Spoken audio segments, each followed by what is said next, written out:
Enemas. Es una técnica que administra una solución dentro del recto y del colon sigmoideo. Tiene fines tanto diagnósticos como terapéuticos. El guión que vamos a seguir, los tipos de enemas que existen, cosas a tener en cuenta en la colocación de un enema, materiales para la colocación, procedimientos, enemas a través de una colostomía y posibles complicaciones y cómo resolverlas. ¿Qué tipo de enemas tenemos? Fundamentalmente dos, los enemas de limpieza o también conocidos como enemas evacuantes y los enemas de retención. Los enemas de limpieza o evacuantes, su objetivo es eliminar las heces con fines diagnósticos, como podría ser para una colonoscopia o cirugía, o con fines terapéuticos, simplemente para aliviar el estreñimiento.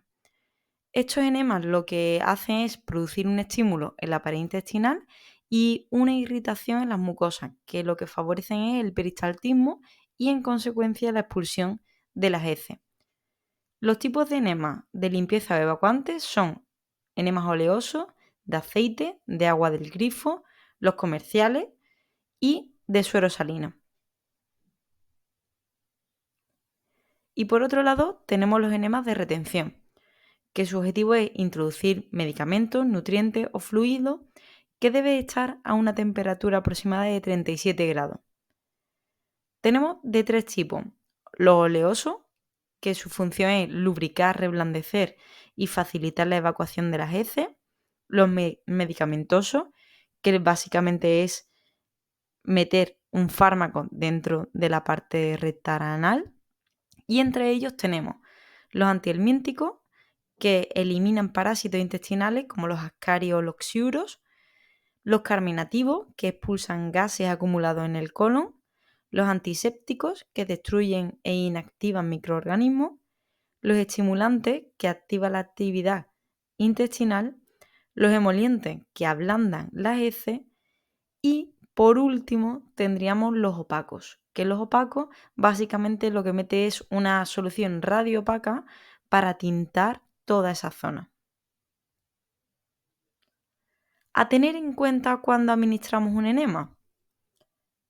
El procedimiento puede conllevar ciertas reacciones vagales. ¿Qué son reacciones vagales? Pues que el paciente tenga una bradicardia, una hipotensión arterial, palidez, sudoración, náuseas acompañadas o no de vómito y malestar general.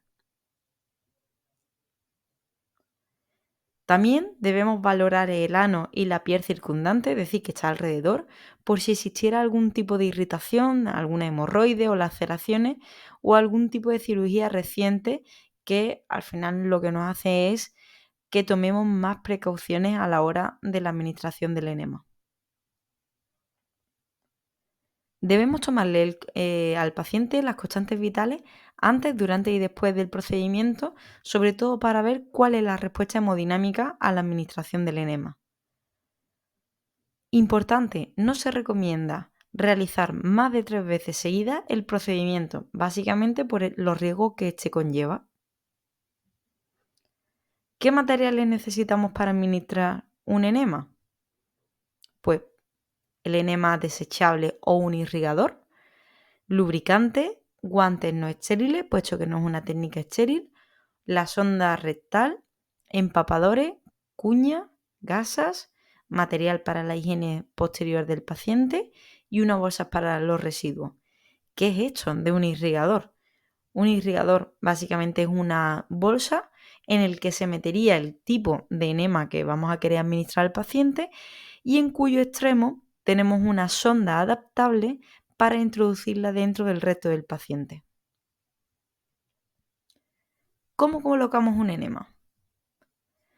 Pues lo primero sería preparar todo el material, explicar la técnica y proporcionar intimidad al paciente, fundamental, lavarnos las manos y poner al paciente en posición de Sims, que sería tal y como vemos ahora mismo en la diapositiva, o posición lateral izquierda del paciente. ¿Por qué lateral izquierda? Pues por la curva que coge entre el recto y el colon sigmoideo. Esto hace que cuando administremos el líquido caiga mejor e irrigue de una forma adecuada todo el colon. Pondremos un empapador debajo de las nalgas del paciente por si hubiera algún tipo de fuga. Lubricaremos la parte distal de la sonda o el enema que vamos a introducir en el ano sin forzar, importante, y lo meteremos unos 10 centímetros.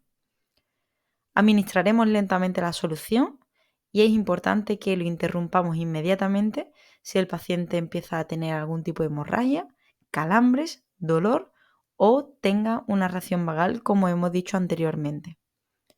Y por último, una vez que hemos administrado la solución, retiraremos la sonda. Una vez que el contenido está dentro del paciente, lo que vamos a hacer es colocar al paciente en decúbito lateral derecho, en el lado opuesto. ¿Para qué? Pues básicamente para favorecer la retención. Le diremos que aguante entre unos 5 o 10 minutos la solución dentro y posteriormente le diremos que la podrá evacuar. Colocaremos la cuña para que la evacúe o si el paciente es autónomo le diremos que vaya al baño y sea en el baño donde evacúe el contenido. Aseamos y acomodamos al paciente, recogemos el material y registramos la técnica. Si nuestro paciente tiene una colostomía, ¿cómo debemos administrar este enema? Pues estos pacientes que tienen colostomía y está indicado administrarle un enema, normalmente son pacientes con ostomías del colon izquierdo, es decir, de la parte descendente o la parte sigmoidea. Se introduce la sonda lubricando la punta y se mete unos 8 centímetros. Si es irrigador, lo que vamos a administrar al paciente, lo que haremos es que el depósito esté por encima del paciente unos 50 centímetros aproximadamente para que la gravedad nos ayude a irrigar correctamente el colon. Complicaciones que nos podemos encontrar y cómo resolver esas posibles complicaciones. La primera complicación es que encontremos resistencia a la entrada cuando metemos la sonda. ¿Qué tenemos que hacer? Le diremos al paciente que haga una respiración profunda para relajar sobre todo la musculatura del recto y poder continuar. Iremos avanzando en la expiración, es decir, cuando soltamos ese aire, ya que es cuando la parte abdominal está mayormente relajada. Si la resistencia continúa, pararemos el proceso, informaremos al facultativo y lo registramos. Si la resistencia la encontramos cuando metemos la solución, ¿qué tenemos que hacer? Lo que haremos es girar la sonda lentamente o la retiramos como 1 o 2 centímetros. ¿Por qué? Porque normalmente esto sucede porque ha quedado obstruida el extremo distal de la sonda por materia fecal. Entonces tendremos que movilizarla un poco para que se remueva.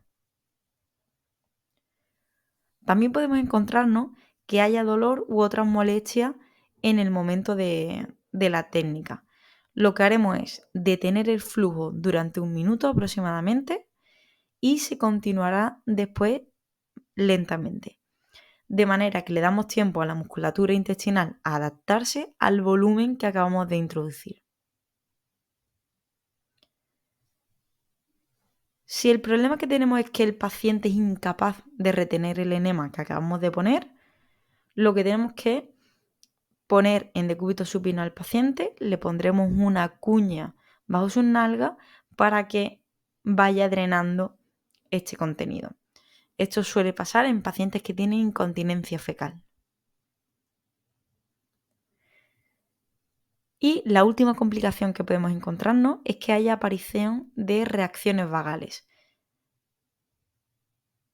Esto sucede porque la estimulación del recto promueve la aparición de estas reacciones, debido a que se estimula el nervio vago y produce bradicardia, hipotensión arterial, palidez, sudoración, náusea, acompañada o no de vómito y malestar general.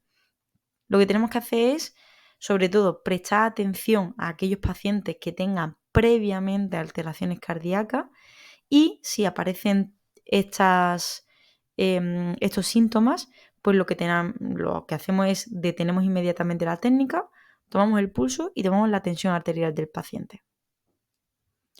Y esto sería todo. Muchas gracias.